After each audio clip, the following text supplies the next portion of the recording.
Merry Christmas. Happy Hanukkah, happy Kwanzaa, happy holidays. It's time to talk some Magic culture. It's time to talk Orlando Magic basketball with your questions live here on our live episode of Locked On Magic. Let's jump down the chimney and let's get going.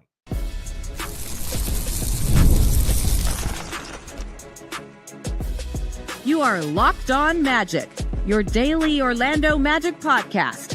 Part of the Locked On Podcast Network, your team every day.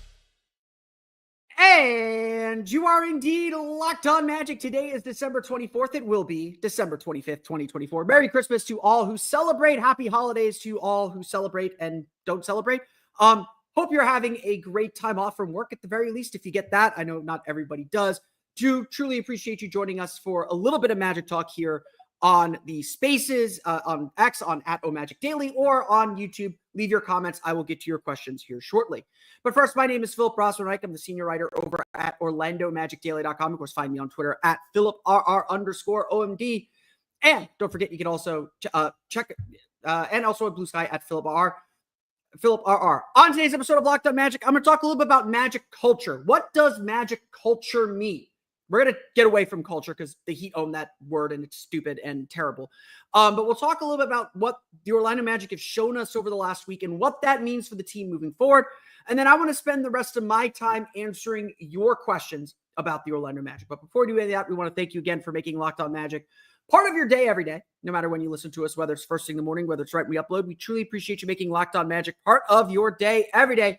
And remember, you can make Locked On Magic an even bigger part of your day with the Locked On Magic Daily Newsletter, the one-stop for ultimate team and league coverage, delivered right to your inbox. Sign up for free now at LockedOnDaily.com. That's LockedOnDaily.com. And start your day with the all-new free Locked On Magic Newsletter. Also, don't forget to check out all the great work going on at OrlandoMagicDaily.com. It's been a wild ride. It's been a lot of fun, but plenty to go there. Plenty more to say over on OrlandoMagicDaily.com. Today's episode of Locked On Magic is also sponsored by Game Time. Download the Game Time app, create an account, and use code LOCKEDONNBA for $20 off your first purchase. I'm going to get to your questions. I see comments already coming in on the YouTube. So if you have any Magic questions, send me your trade pitches, all of that good stuff. Drop them in the comments. If you're in the X spaces here at OMagic Daily, you can join the show that way as well. I have it like lined up right up next to my mic. So you could get on the show that way, make a speaker request, ask a question. I truly appreciate those who are joining us here on Christmas Eve. I know Christmas Eve is a weird day. I never really quite know what to make of it, partially because I'm also Jewish, so Christmas isn't a big deal for me. But I truly appreciate those who have joined the show, and definitely bring your questions. And actually, a question just popped in, and I think it's the right place to begin. I usually, when I do these live episodes, I prepare a first segment to ease us in, let people find their way into the live stream. But Ahmad, sorry if I butchered your name there, asks, what's it been like to cover the team this year? Is the energy different than what it was last year? And I think this is a great place to start. There's obviously been a lot of adversity and frustration this year. And I don't think anyone is hiding from that, or anyone is denying the struggles that this team has had. I think that the injuries have hit this team hard emotionally. The difference between this year and last year, though, is really a simple one. It's about experience. The Magic's playoff trip last year has given this team a sense of confidence that they know what it takes and what it will take to win in the postseason. That they know already how good they are. If there's and I think most of you probably agree with this. If there's a difference between this year and last year, it's they already know they can win. I think I said this several times throughout the course of last season. Last season's fun. Like nothing is more fun than a team learning how to win for the first time and experiencing winning for the first time. Nothing is more fun than that, because everyone's just like, oh, this is great. This is awesome. This is amazing. This is, we've never done this before. And you kind of just, you're too naive or too young to think about what's actually happening on the court and what you're actually doing. You just kind of do it. And that was very much the case for the Magic last year. They were just out there playing. They weren't thinking about playoff positioning. They were just trying to capture this feeling. And this year, through all the adversity that they've had, you kind of sense they know how to do this again. They did it once. Now they have the confidence to do it again.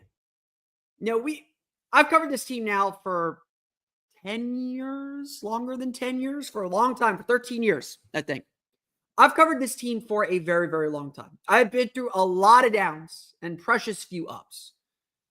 And there's a difference in talent. I'm not going to deny that. But the biggest difference between the early rebuild teams with Nikola Vucevic, Evan Fournier, and Aaron Gordon, and this year's team is the belief that Jamal Mosley has put into this group. The long-term vision and planning that began from the moment Jamal Mosley walked through that door to say, this is the kind of team we're going to be. And if you trust me, I will bring you along with me to become that team. And this team has put their full trust in Jamal Mosley in a way they certainly didn't for Jacques Vaughn, a way they certainly didn't for Scott Skiles, for Frank Vogel, and even to some extent, Steve Clifford. There's a lot of trust in Steve Clifford, but things, obviously, they had an injury-filled season like this one in 2021, and the whole thing broke apart. Like, they could not sustain it. They could not compete when they faced the kind of injuries that they faced in 2021. That alone is a big difference. There's been years of trust built up over the last 3 years. And so is the energy different than what it was last year? No, it really isn't. Everybody is still so tied together and so fully confident in what they can do. But at the same time, it is completely different than last year. Because now they don't need proof of concept. Now they have proof. Now they know what they're doing. Now they know exactly how to be a playoff team, to be a winning team. And that confidence, that maturity, and maturity is the word. It is maturity. That maturity is why the Magic are in the spot they are in now. Jeff Weltman has talked many times about this because it's been a buzzword in the NBA. It's been a corporate buzzword, talking about culture and understanding what culture is. And Jeff Weltman says, I don't put a lot of stock in that kind of word. He always tries to say, what we want to do is we want to be in an environment where players want to get better, want to play for each other, do all these cliche things.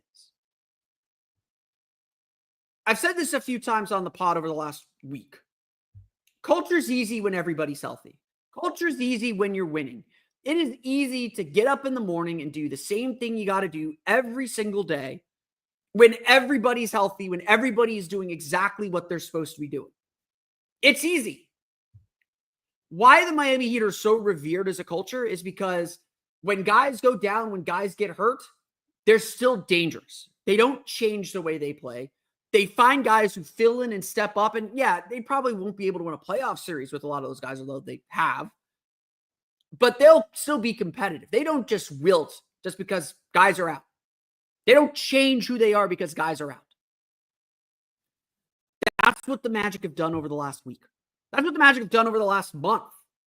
Things have not changed. There might be a 4 or 5 game adjustment period where the team is trying to get itself right, where the team is trying to figure out how to play with all these new pieces. It happened after Paolo Banchero went out. It happened after Franz Wagner went out.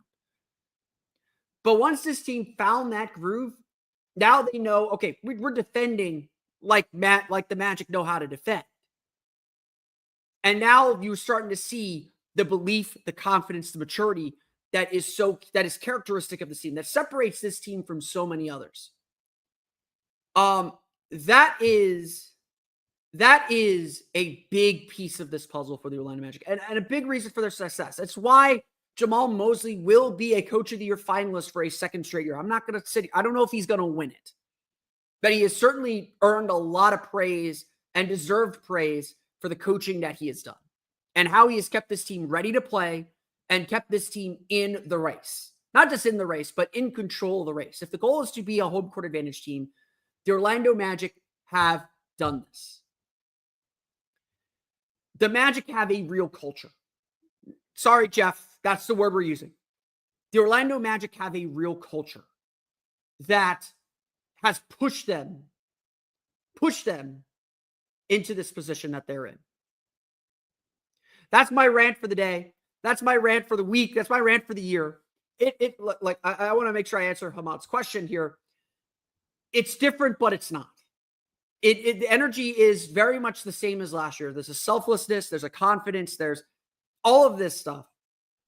But it's different in that the Magic don't need proof of how good they are. They know how good they are now, and they do it. They're able to replicate that more frequently, and that's why I think we're seeing the Magic where they're at. We're starting to get questions filling in here on the YouTube. If you're on the X Spaces as well, go ahead and make a speaker request if you want to jump in with a question. A lot of trade deadline questions coming in. A lot of other questions about the Orlando Magic and how they move forward. We'll talk a little bit about that. Ask me anything. That's what I'm here for the next 30, 40 minutes if you'd like. But first, we got to do a quick ad read. We'll be right back here in just a moment.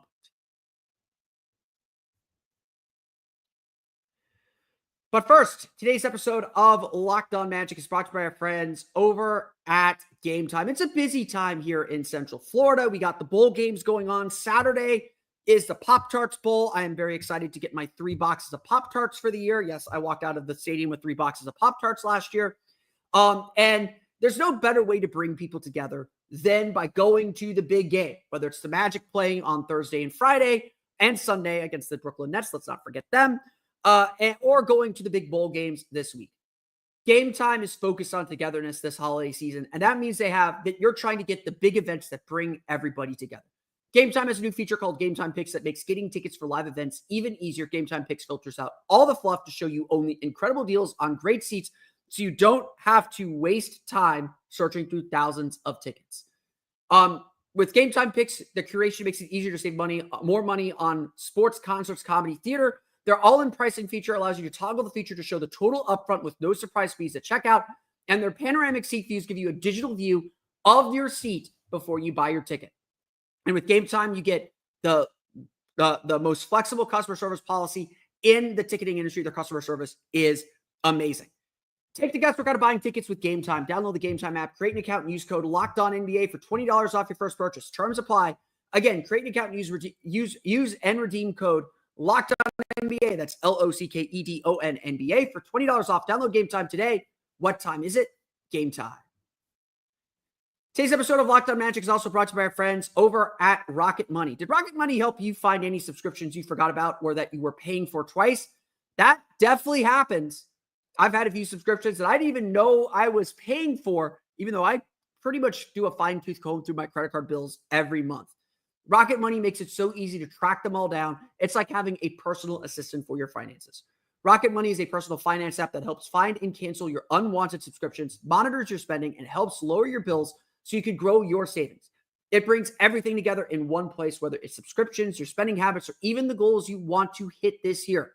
Rocket Money has over 5 million users and has saved a total of $500 million in canceled subscriptions, saving members up to $740 a year when using all of the app's premium features.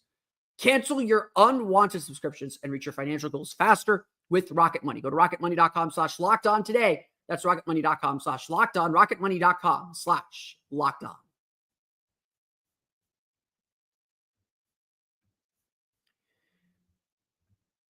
Okay, let's dive into your questions here for the rest of the show. We'll go about, I'm hoping I'll probably stop at the top of the hour. That'll be my hard out at the top of the hour. So if you're on the YouTube, go ahead and drop your comments into the comments section. I will get to all of your questions, I am sure. If you're on the X Spaces, go ahead and raise your hand. I'll bring you in as a speaker. You can ask your question here on the show as well. Please no spammers. That does happen occasionally, but I don't think there's any spammers in the room at the moment. So let's get into some of your questions. Trade deadline's obviously a big question, but this is a question I've been getting a lot as well. I'm going to get into trade deadline questions here in a minute. David Demanu, sorry if it's David Demand NYU, I don't know. Sorry if I'm butchering names. I'm going to do my best. Asked, do you think the injuries is due to the Magic of playing a hard defense? If so, isn't it better to focus on offensive style? Don't get me wrong. I love the Magic's identity on defense. I'm not a doctor, so I don't want to speculate too much about why players are getting hurt. Look, the Magic play a physical brand of basketball. When you're playing physical, when you're taking bumps, when you're dishing out hits, you're going to get hurt. When in a physical sport, there will be contact, and when there's contact, there will be injuries. I don't think this is the cause, though. Look, I personally believe injuries are random. You can do all the prep you want. You can do all the things you want to try and prevent injuries. And there's a lot of injury prevention that this Magic team does. At the end of the day, you get hit in the wrong spot. You get hit at the right angle at the wrong time. You get hit at, your knee just gives out. Stuff just happens. There is not always a lot you can do. I will say this. I think one of the issues the Magic are going to have to solve, and one of the things they, and I think generally everyone agrees this is something the Magic need to solve and the Magic need to address. I think one of the issues is overuse. Especially right now, guys are having to play major minutes, and they're gonna have to be stretched a little thin and asked to do more than maybe they train for in the offseason, play longer than maybe they train for. You got to have that conditioning up as big as you can. Overuse injuries are my biggest concern at the moment.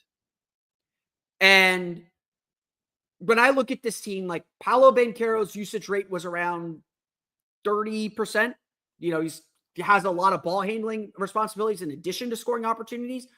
When he got hurt, Franz Wagner slid right into that. And look, your oblique is usually people who tear their obliques are usually pitchers in baseball. It's from turning and twisting.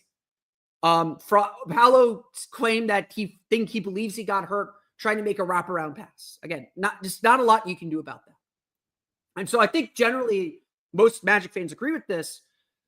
What the Magic need is another ball handler to kind of ease the pressure off of some of their players.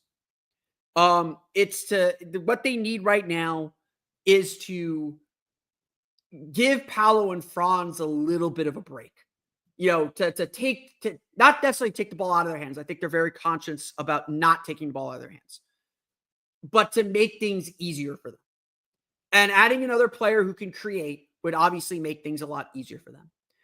Again, if there's a doctor in the room, tell me I'm wrong. Please tell me I'm wrong. My big concern on the injury front is about overuse. It's not about the way the Magic defend. They defend hard. They train to defend hard. They train to be physical. Obviously, you can't prevent all injuries. You can't predict all injuries either. But I don't think the Magic's play style is why they're getting hurt or why they're dealing with these injuries. Certainly, like Jalen Suggs, he flies around all over the place, kind of does not have regard for his body at times. You got to be smarter about it, maybe. But I think, I think most injuries are random. There's not a lot you can do about them, and it's really about recovery, and judging a training staff is about whether they release players back onto the court before or after they're ready. That to me is the bigger thing. Generally, a big question here is, I'm being asked this a lot, and our friend Rob asking this as well. Do you see the Magic making any moves at the deadline? I'm going to get to your speaker request here in a minute to stay on the line. I am still 50-50 on the Magic making a deal at the deadline. Because Paolo's going to be back here in the next 2 weeks or so, 2-3 weeks, maybe. It's coming soon, early January. Certainly, we all targeted Christmas. Christmas is coming. Christmas is coming. It's probably going to be going without Paolo being back. When he got hurt initially, I said he's probably going to be back sometime between Christmas and New Year's Day. New Year's Day is not impossible. He's not doing contact yet, so it's going to take a little while after that. But Martin Luther King Day if he's not back by Martin Luther King Day, like something's gone very, very wrong. So the Magic have to see what they look like with Paolo before they decide anything. On top of that, Franz Wagner is probably not going to be back until after the trade deadline either. And so my suspicion is the Magic don't want to do anything crazy. Don't want to do anything over the top. Don't want to do anything to disrupt chemistry. My suspicion is the Magic want to see what they look like when they're healthy. And that any work that they do at the deadline can just as easily be done in the offseason. I got someone pitching a Gary and the Denver pick for Jordan Clarkson deal here in the comments. I'm not the biggest Jordan Clarkson fan. I know he gives you that little bit of offensive spark. He has not had a good offensive season. He is not a good defender. The Magic aren't doing something like that. Everyone hates me for saying this, and I'll explain what I mean by it after I say it.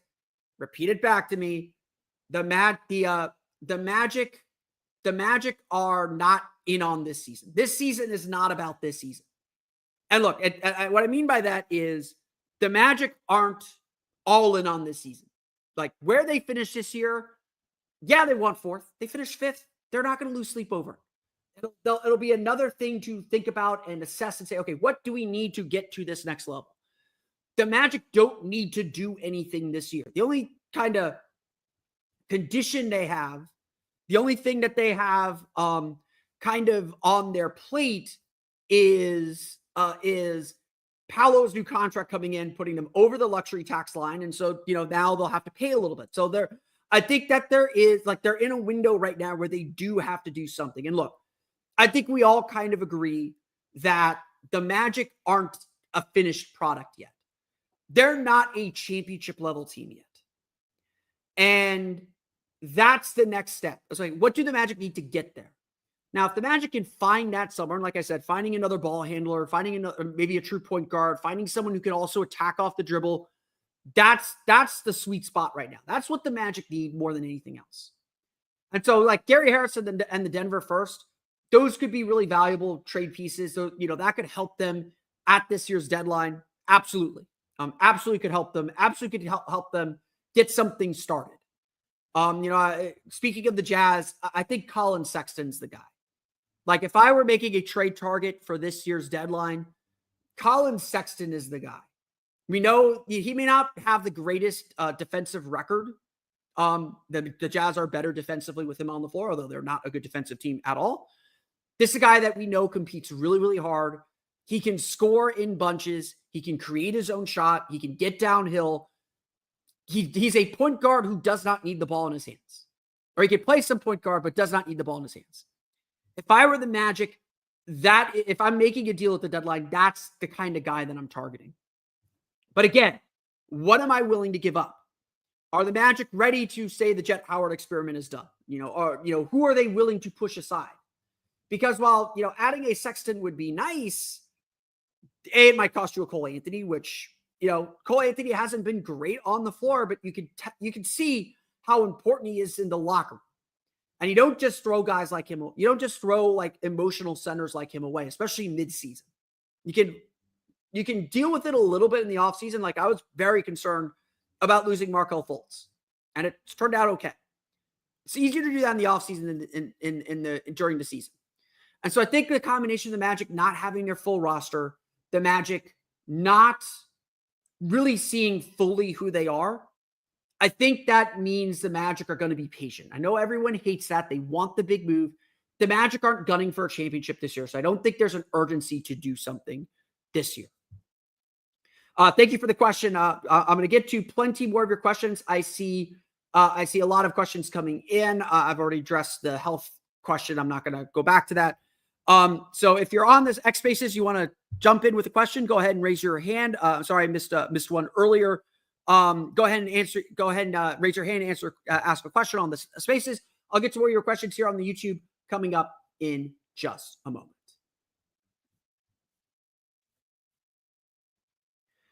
But first, today's episode of Locked On Magic is brought to you by our friends over at FanDuel. The NFL playoffs are almost here, but it's not too late to get it on the regular season action with FanDuel, America's #1 sportsbook. Because right now, new customers can finish the season strong with $250 in bonus bets if your first $5 bet wins. FanDuel has so many ways for you to pick up a W, whether you're betting on games, the money line, props, coach of the year. Jamal Mosley somehow 4th in coach of the year odds. Don't ask me how. FanDuel gives you so many chances and ways to win. Just visit FanDuel.com to join today. That's FanDuel.com for your chance at $250 in bonus bets. Make every moment more with FanDuel, an official sportsbook partner of the NFL.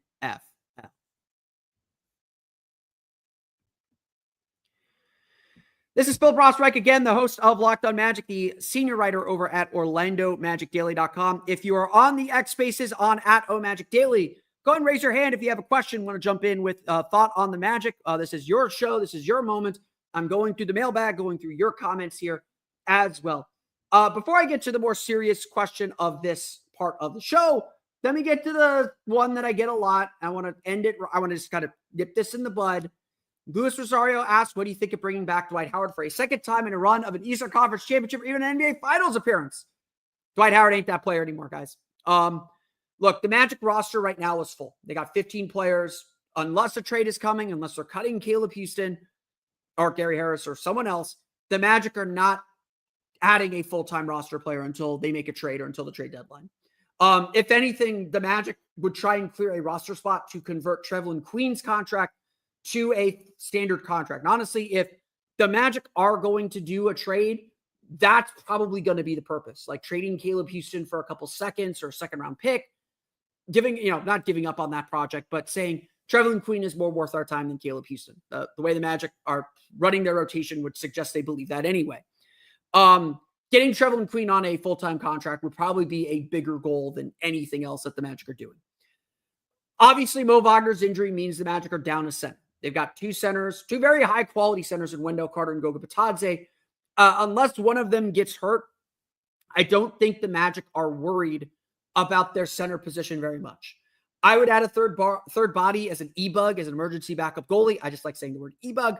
I would add a third center. The Magic have an open two-way spot. Robert Baker has played very well for the Osceola Magic. He is not a traditional center. I wouldn't want him to play major minutes, but he'll serve your purposes in practice, give you spot minutes for a little bit.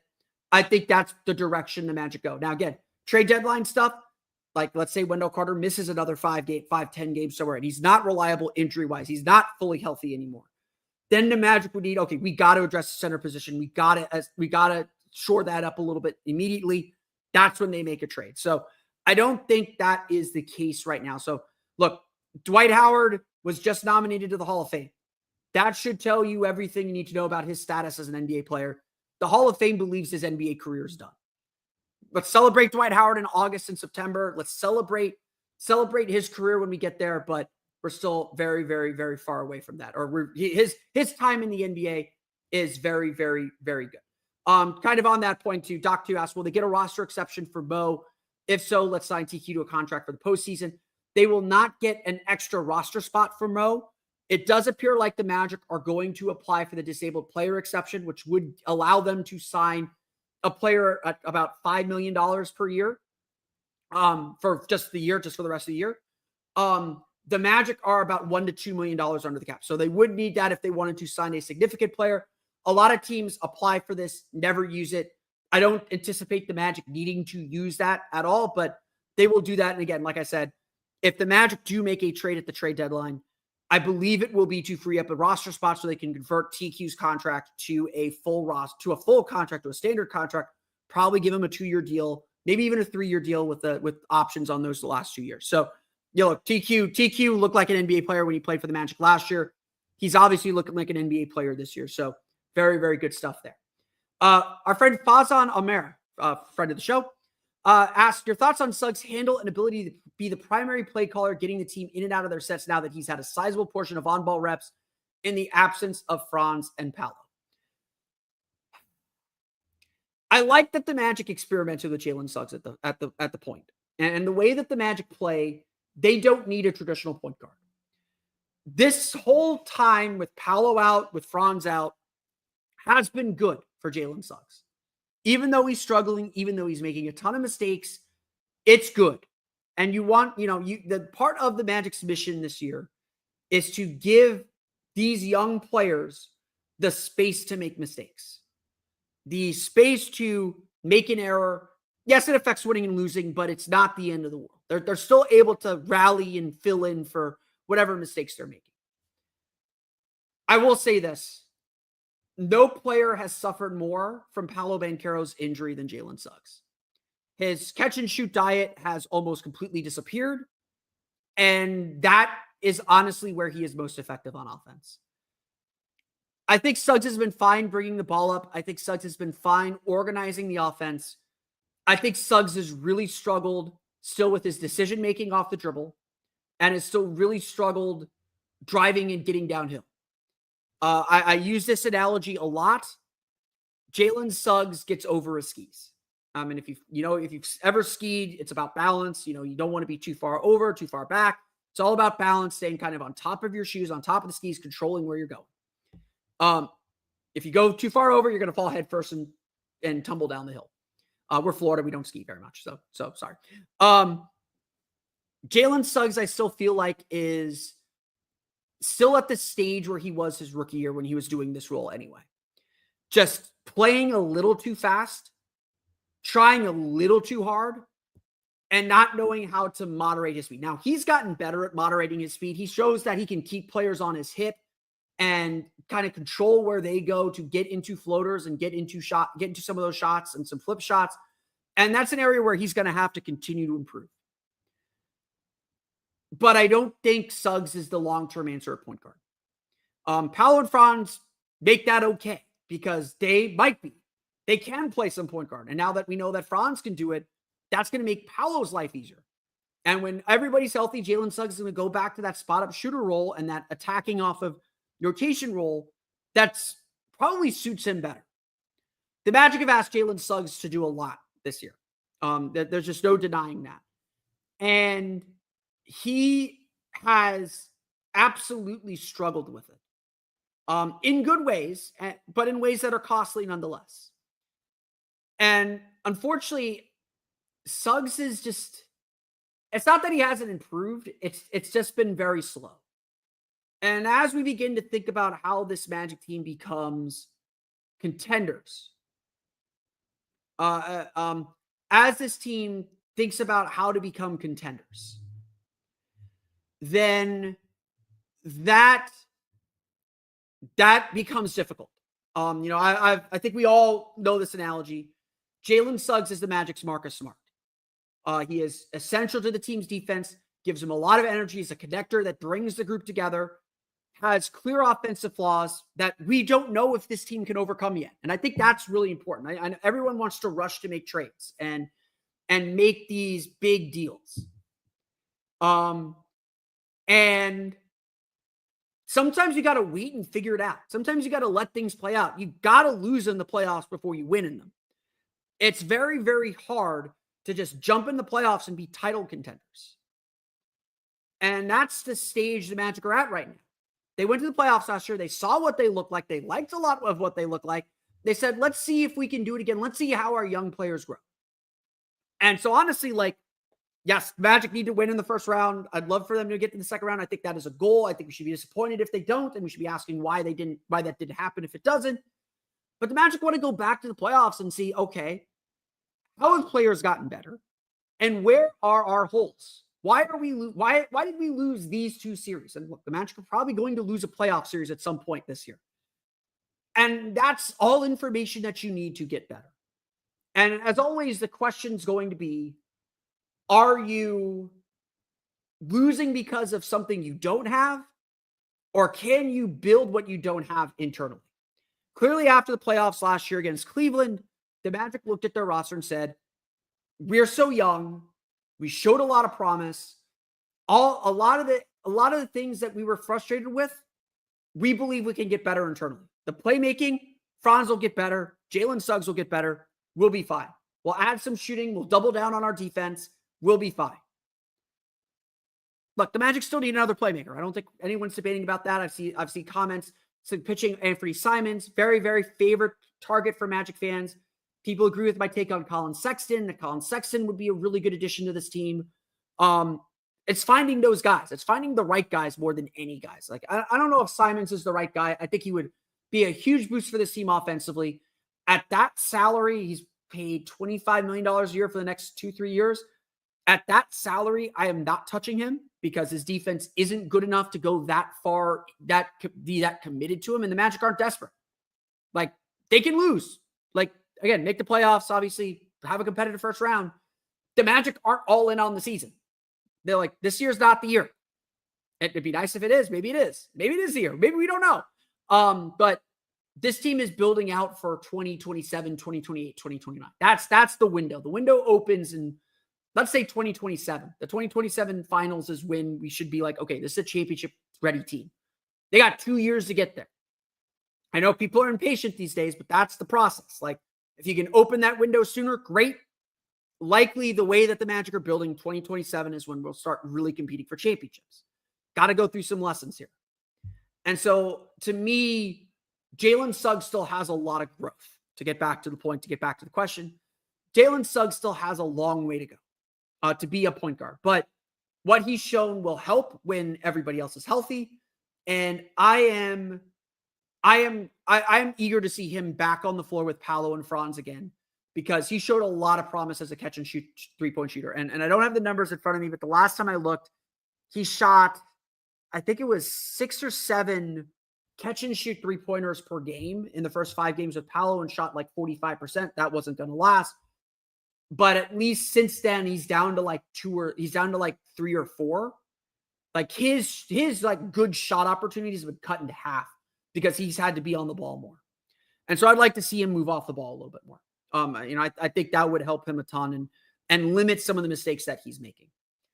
Let's get to this question. Fire Breathing Rob, our friend, asked, who is the MVP of the season so far? It's Jamal Mosley. He's the MVP of the season, even though he's not playing. But MVP of the season is Franz Wagner. I don't think that's up for debate. I named him my first quarter MVP. Some of that is Paolo's out, but I think it's more to say this because I think I say this because we didn't know if Franz could be this. I was talking to a friend of mine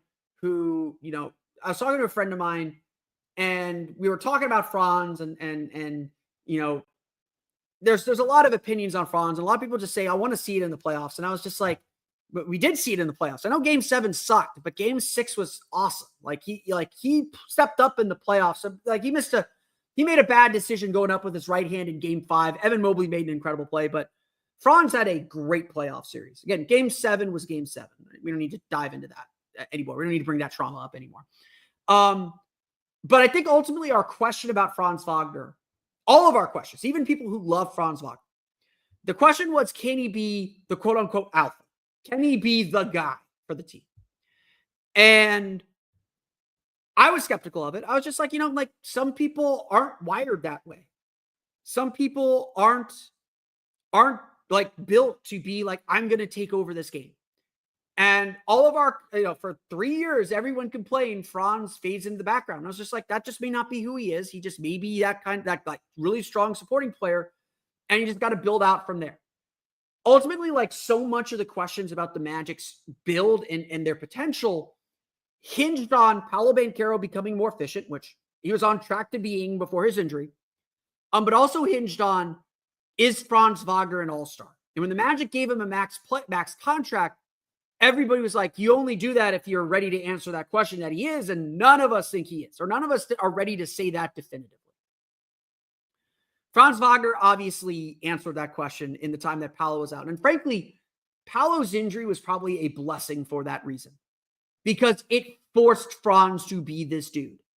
It forced Franz to be this dynamo on offense. And now we know he's an all-star. Like, sorry, like I made this point to a lot of people. The genie's out of the bottle. You can't stuff it back in. You can't put Franz back in that box. He is going to be a star. And when Paolo comes back, he's going to have to learn to play off of Franz as much as Franz has learned to play off of Paolo. And that's going to be good for Paolo too. That's not saying that Paolo needs to be the second banana or whatever. They're co-equal branches, but Franz has been incredible. Franz was incredible. The injury stunk because you wanted him to get the accolade of being maybe all NBA, or, even though that would cost the Magic a little bit more money, of being all NBA, of being an all-star, of getting that recognition for all his work. Not that he cares about it, because if you've watched the Wagner brothers documentary, he is very meticulous. He's still very reserved. We're trying to get his personality out. Bo does a very good job having personality for the two of them. But he wants to be great and is driven to be great. And we're seeing him get there very, very quickly. Once again, I'm going to plan on going here till the top of the hour will be my hard out. So if you are listening on the X Spaces and have a question, you can jump on, just make a speaker request, and I will bring you into the show. Thank you all for your comments here on YouTube. I'm trying to get to all of them. If you want to keep on bringing questions in, go ahead and do so. This is a question. So I feel like I do need to clarify this. Hingle McCringleberry, Penn State University, says there is serious raw talent on this team. You don't think they have to just get better in the fight? Look, no, there's a lot of talent on this roster. It is a very, very young roster, and I give the Magic a lot of credit for having the patience to let a young roster be a young roster, for letting a young roster get better and improve naturally. When I said earlier that the Magic's window is in 2027, that is more to say the Magic are another 2 years of Paolo and Franz developing from being a really good team, and probably like one major move. I think on NBA on Sirius XM NBA radio, Amin Al Hassan said, the Magic, how good are the Magic going to be if the Magic are this good right now with how they're playing? How good are they going to be when Paolo and Franz are back? How good are they going to be next year when Paolo and Franz are healthy, when they're fully healthy, with the experience that they've gained and the experience they've gotten? How much better are they going to be? And yeah, you got to ask yourself, what is that next move that takes them to the next level? Like, again, love this team to death. I don't really want to touch this team too much because the chemistry has been so good. And obviously, like right now, they don't know what they really have yet because I haven't seen them at full force. And they will get back there around the trade deadline, certainly around the All-Star break. The Magic are not far from being a title contender. And the next move the Magic make, the next major move the Magic make, I should say, because there'll probably be a minor one here or there. The next major move the Magic make, that's going to lock in their title team. That's going to be essentially the team that's going to take the first crack at making the finals, making the conference finals, winning a championship. This Magic team is not far. I want to make that really, really clear. They've gotten better every year. They are better this year than they were last year. It's not close. And I know during the preseason, I was like kind of hedging my bets. I said, I think they're better than they were last year, but I don't think they'll have the same record. I'm done with that. The Magic are better than they were last year. They're going to have a better record. They're going to win 50 games this year. Like, guys, they're going to win 50 games this year. Freezing Cold, take me later on that. They're going to win 50 games. The way that they're stacking up wins without their key players, they're going to win a lot of games and put themselves in home, give themselves a chance for home court advantage. Milwaukee's coming on strong. I'm a little worried about them. And I'm looking forward to spending a week in Milwaukee. But this team is good enough to win at a high level right now. The question is, are they title worthy good enough? And like I said, I still think so much of that depends on Paolo and Franz. How those two develop, how those two mature, that's ultimately all that matters for winning a championship. Those are the guys. We know this defense is going to be there. Again, unless they completely sell out offense, there's going to be a question the Magic are going to have to, there's definitely going to be a question out there on how are the Magic going to have to sacrifice some defense to bring in some offense. Like the Jordan Clarkson idea 2-3 years ago, Jordan Clarkson from 2-3 years ago, 4 or 5 years ago, he would be a great fit just to give the team a big offensive spark. But how much of your defense can you sacrifice for him? And again, I don't think you should do that. I don't necessarily think you should do that mid-season. But there's going to be a lot of questions. There's going to be a lot of questions there. And, I see someone say, why does it depend on P5 and Franz with their known shooting issues? Look, the Magic will address the shooting issues. I'm not ignoring that the Magic are a poor shooting team. I will note they are 19-12 with the worst three-point shooting percentage in the league.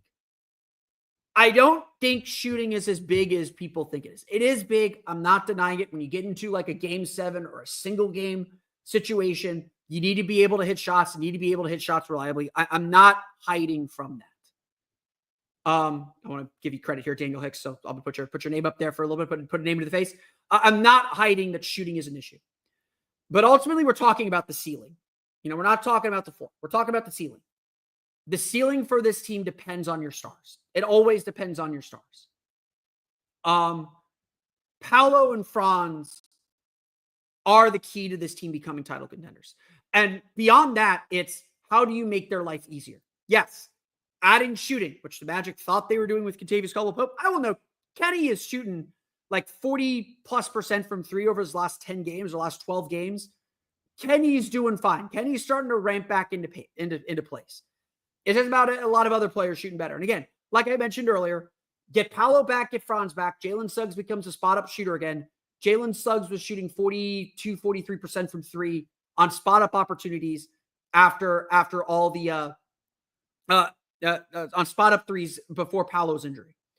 I am not as worried about the three-point shooting as everyone else is. I will note this too. I looked this up. This was a fun little stat that I looked up. The Magic ranked 15th in the league in offensive rating through the first 5 games of the season before Paolo's injury. Paolo gets hurt. Next 4, they're really bad. Like 98 offensive rating, really, really bad. The next 16 games before Franz's injury, Magic were back to 15th in the league in offensive rating. My hot take of the day. The Magic's offense is average. It's not good, not bad. It's average when they're healthy. And that's even with their poor three-point shooting. So yes, obviously, better three-point shooting would help. The Magic brought in a great three-point shooter in Kentavious Caldwell-Pope. He helped a little bit. The Magic need to make their open threes. They're getting a lot of good looks. The process is really good. You look at the numbers, you look at the quality of the shots they're taking. They're not taking a lot of crazy threes. They're usually taking some pretty good shots. Jalen Suggs takes some bad threes. Like Jalen Suggs is the worst at taking bad threes of his shot selection. Again, that's a little bit why I'm not super thrilled about him being on the ball right now. Because his decision-making can be a little suspect. I think you need to limit his decision-making with the ball in his hands a little bit. But everything still depends on Paolo and Franz. Like how much better they get, everything branches off of them. And frankly, like if you're looking at who are the most important players on the team, it's Paolo and Franz again. Everything else I hate to tell you is like, as far as winning a championship, is secondary. And so, yes, they need to make shots. No one's hiding from that.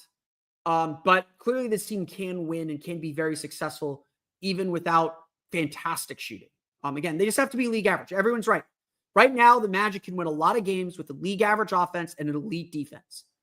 To win a championship, yes, you need an elite offense and an elite defense. Most championship teams are top 10 in offense, top 10 in defense. Orlando right now is, I believe, 3rd in defensive rating. They might be, I don't think they're up second yet. And I believe they are 22nd or 21st in offensive rating. So yeah, the Magic got to improve the offense, but that starts with your best players, and that's Paolo and Franz.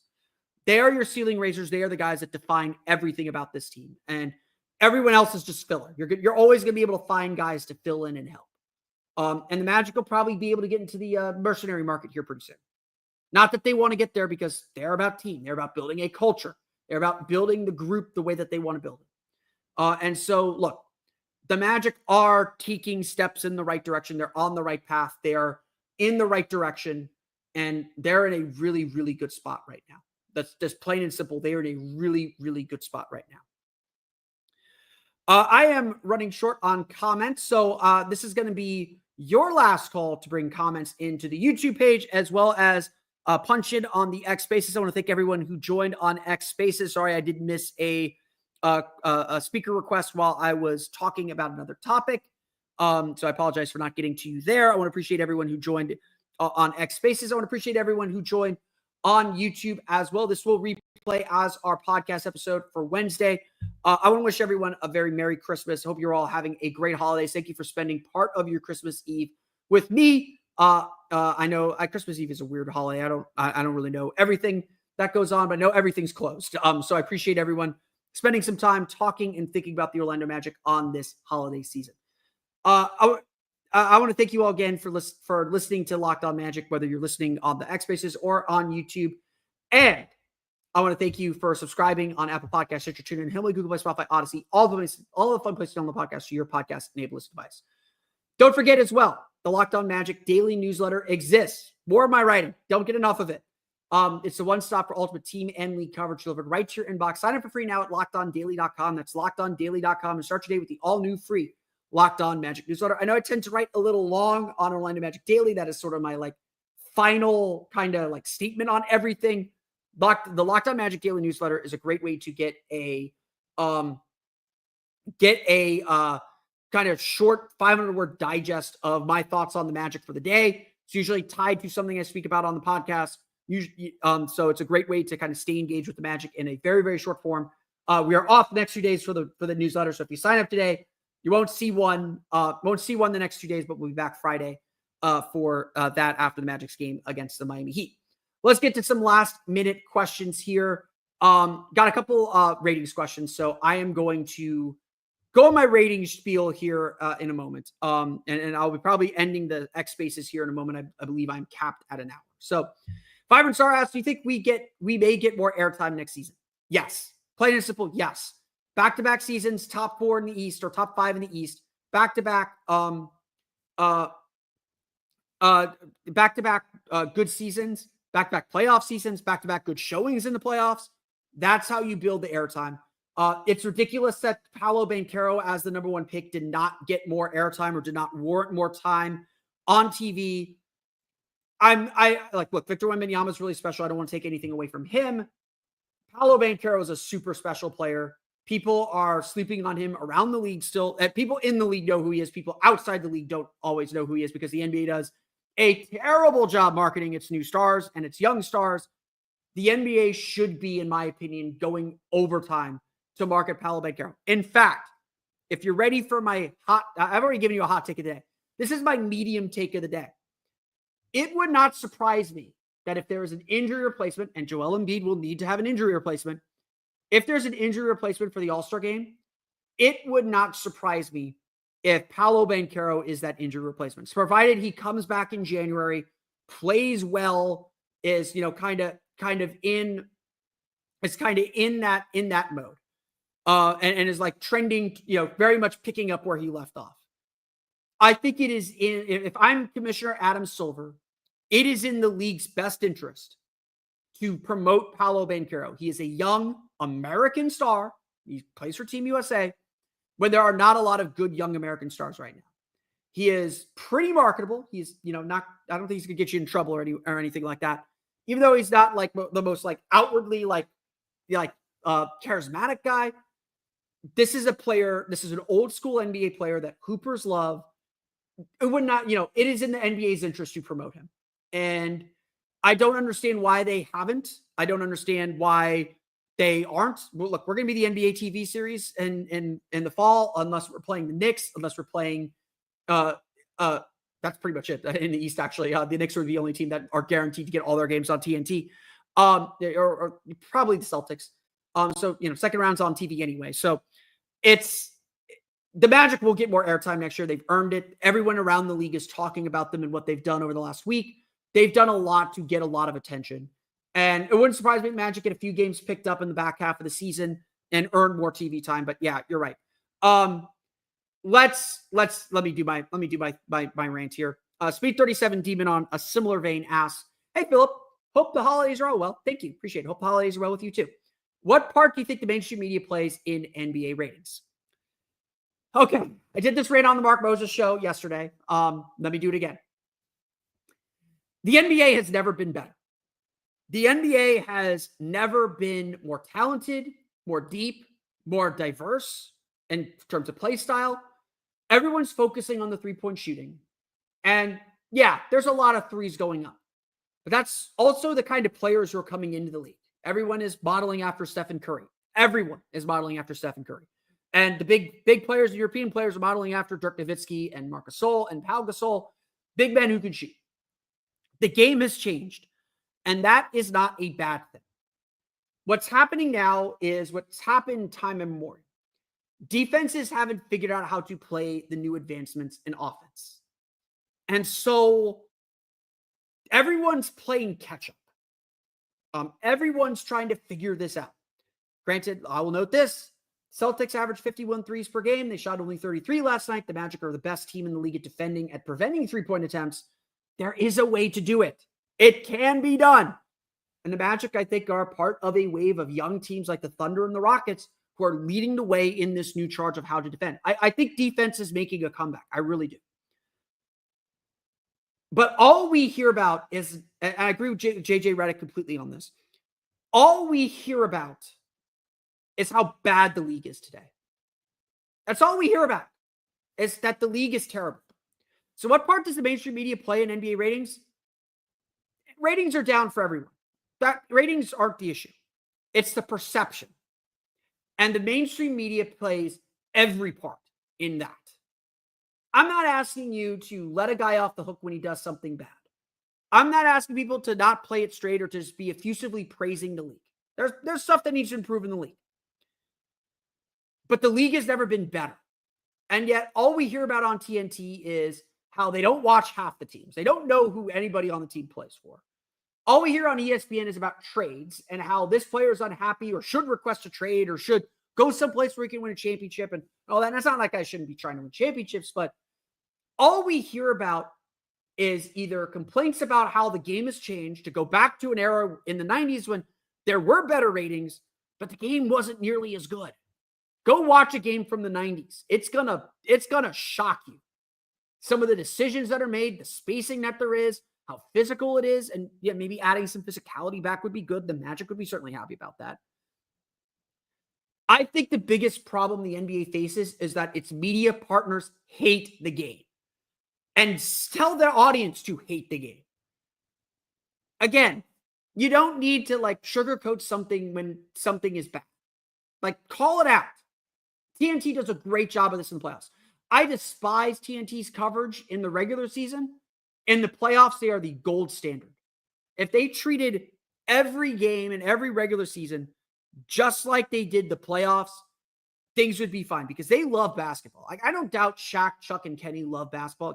Kenny, I think, is good.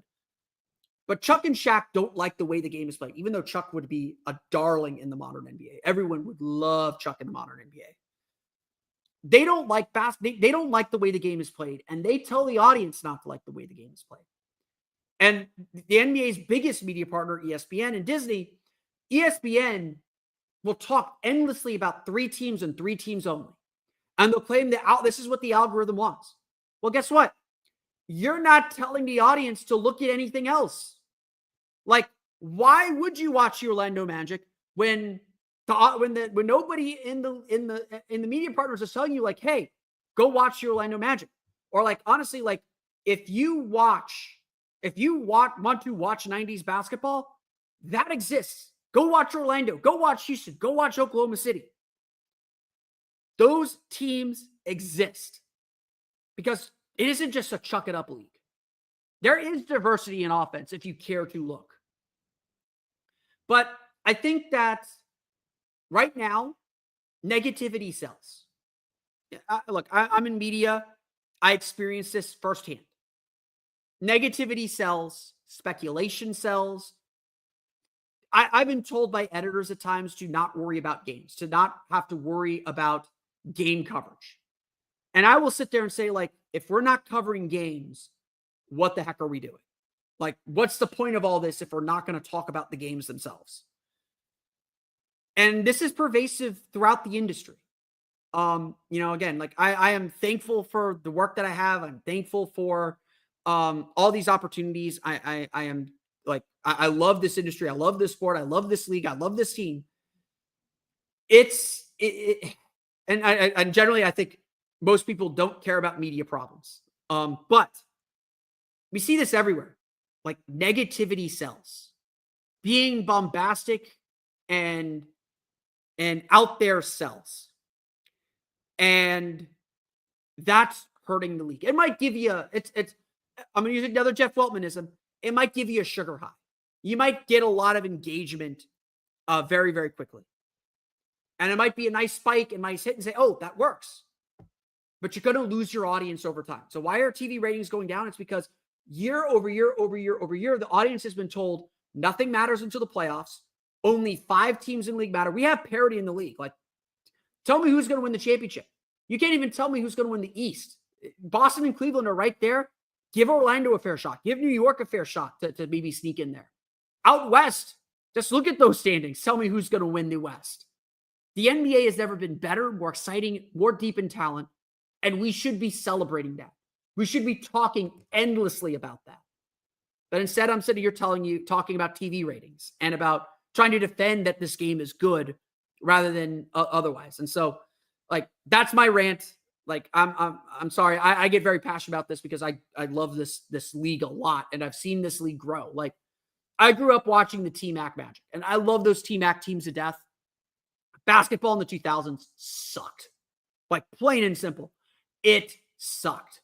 It's a lot of isolations, a lot of, like, kind of this, I don't want to say street ball because I think that's A, coded language, and B, unfair to street ball. It was a lot of, like, I'm going to ISO you to death. It was, everyone complained about when T-Mac was here. T-Mac was brilliant and amazing.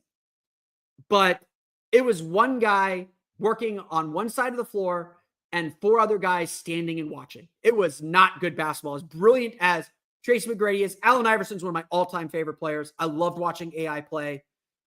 AI was just dribble the ball into the dirt until he found a little seam and got to the basket. AI would kill in today's NBA too, by the way. AI is the man. And by the way, like, I hope AI gets a job on the NBC or Amazon team.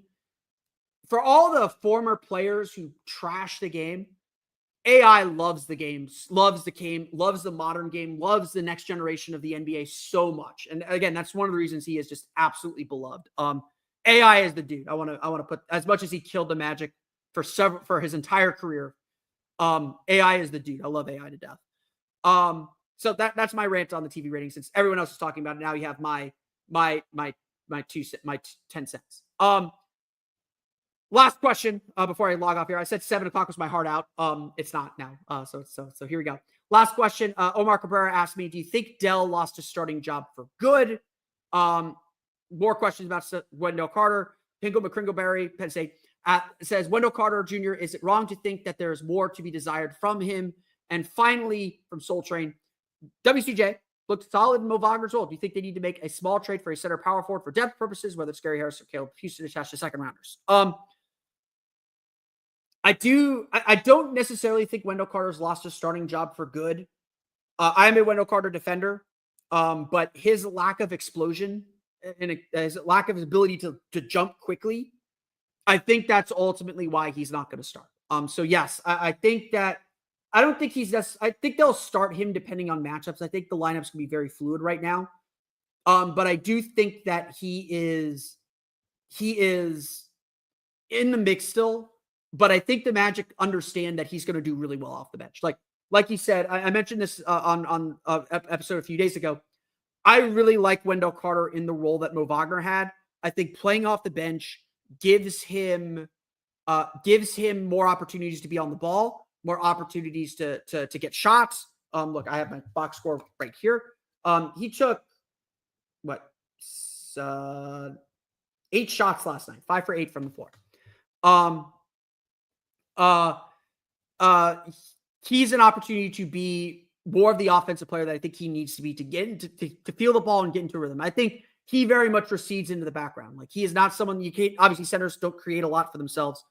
He needs to be in a position where they can get him the ball and run plays to get him the ball, to keep him involved and keep him engaged, give him the screen and roll. You know, he even said it, like he was still kind of struggling to learn when the right time to cut is and how to space the floor at the 4. So I really like, again, everything's a blessing in disguise. I really like that Wendell Carter is able to step back and play off the ball a little bit, or play on his own at the center again in those bench lineups. I think he will be really successful. I think that this is ultimately going to be very, very good for him. I said 7 o'clock was my out time. It's 7:05. So I want to close up shop today. I want to wish everyone a very Merry Christmas, Happy Holidays, Happy Hanukkah, Happy Kwanzaa, Merry Kwanzaa. I don't know. It's a Happy Christmas in England too. Happy Boxing Day on the 26th. I want to thank you. Happy holidays to everyone. I hope everyone has a peaceful, relaxing, and joyous couple days here, couple holidays here. And thank you again for joining us for this hour of questions and answers and Orlando Magic basketball talk. I truly appreciate all of you. Thank you for all the appreciation you've said to me.